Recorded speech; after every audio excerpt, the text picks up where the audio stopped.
So, hello, what's up mga ka-lifestyle. So, for today's video mga ka-lifestyle, nagbasa-basa ako ng mga text galing sa mga agent na balasubas, no? Na talaga namang matatakot ka talaga kahit ikaw mismo yung naka-receive ng message na tulad ng ganito, no? Nababasa nyo ba? Ayan, nagmumura. Sino ba namang matinong tao or kliyente nila, no? ang magbabayad pa if ganito yung treatment nila sa kanilang mga kliyente, ano. So ano, basahin nyo, no, minura, no, patay gutom ka, wala ka bang balak. Ayan, huwag kayong mga takot sa mga ganitong klaseng mga text mga ka-lifestyle, no, kasi hanggang dyan lang yan, hanggang pagbabanta lang yan, mga damuhok na yan, ano. And if I were you, dead man nyo na lang yan.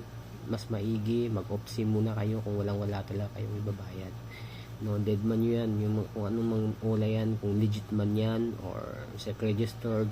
Once na naka-receive kayo ng ganitong klaseng mga text sa mga agent, alam nyo na yung gagawin nyo. Dead man nyo na kagad mga ka-lifestyle, ano.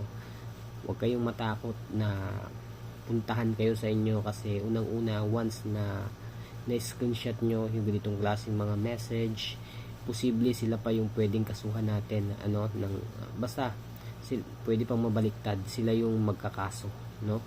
Kasi tingnan nyo naman, ano, ito talaga talagang pagbabanta talaga to, no, sa atin. So ganun yung gawin nyo mga ka-lifestyle. Screenshot nyo lang, at least meron kayong mga evidence na nakaka-receive kayo ng pagbabanta sa mga bugok ng mga online lending application agent, ano, or kahit yung mga third parties man, yung mga nagte-text sa inyo ng ganyan, no.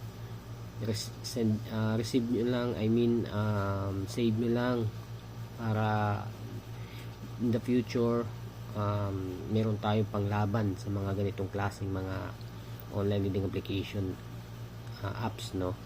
So ayan, no, kahit sino naman siguro, no, matatakot, tatayo yung balahibo the way sila mag-text, no. Mga ka-lifestyle, ito yung mga latest, no, na mga text ng mga online lending application agent sa kanilang mga biktima, no. Again, save nyo lang, huwag kayong matakot, no. Huwag kayong matakot, kasi unang-una, karapatan din po natin, no, as a borrower, na ituring tayong tao. So yun lang mga ka-lifestyle, share ko lang sa inyo, kasi kahit ako mismo nagbabasa, sobrang galit na galit sa mga agent ng mga online lending application mga ka-lifestyle. So yun lang mga ka-lifestyle.